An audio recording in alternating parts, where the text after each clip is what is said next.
अहम ख़बर अवां खे ॾींदालूं। सिंध जे वॾे वज़ीर सैयद मुराद अली शाह जी सदारत में तालीम बाबति अहम इजलास थियो आहे, जंहिं में तालीम वारे वज़ीर सैयद सरदार शाह मुर्तज़ा वहाब, प्रिंसिपल सेक्रेटरी फयाज़ जतोई ऐं तालीम खाते जे सेक्रेटरी अकबर लगारी शरीक थिया आहिनि।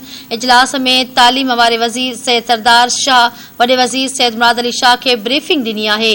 ब्रीफिंग दौरान तालीम वारे वज़ीर सैयद सरदार शाह चयो आहे त 50,000 उस्तादनि जी मेरिट ते भर्ती जो अमल जारी आहे।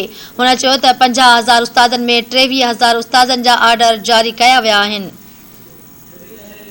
इन हवाले सां कराची खां धरती टीवी न्यूज़ जो रिपोर्टर शब्बीर लाशारी लाइन ते मौजूद आहे। जी शब्बीर, कहिड़ा तफ़सील आहिनि? जी बिल्कुल, वॾे वज़ीर सैयद मुराद अली शाह जी सदारत हेठि तालीम खाते जो अहम इजलास थियो आहे। इन इजलास में तालीम खाते जो सूबाई वज़ीर सैयद सरदार अली शाह, वॾे वज़ीर जो सलाहकार मुर्तज़ा वहाब ऐं तालीम खाते जो सेक्रेटरी अकबर लगारी ॿिनि शिरकत कई आहे। उन मौक़े ते तालीम खाते जो सूबाई वज़ीर सरदार अली शाह वॾे वज़ीर खे ब्रीफिंग ॾींदे ॿुधायो त सिंध में 50,000 उस्तादनि जी मेरिट ते भर्ती जो अमल जारी आहे, जंहिं मां 23,000 उस्तादनि खे ऑफर आर्डर जारी कया विया आहिनि। संदसि चवणो त 50,000 उस्तादनि मां कुझु नॉन टीचिंग स्टाफ शामिल आहे। उन मौक़े ते वॾे वज़ीर सैयद मुराद अली शाह चयो त सूबे जी ॿहिराड़ी जे केतिरनि ई स्कूलनि में उस्तादनि जी खोट आहे।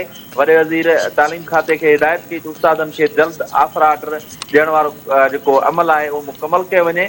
हुन चयो त उस्तादनि जी सिख्या लाइ सुठी रिथाबंदी बि कई वञे। वॾे वज़ीर चयो त उस्तादनि जी सर्विस तरबियत खे तदरीसी अमल जो हिसो बणायो वञे ऐं मुरमत हेठि स्कूलनि जो कमु जल्द मुकमल कयो वञे। जी ठीकु आहे शबीर, वॾी महिरबानी तफ़सीलनि जे लाइ।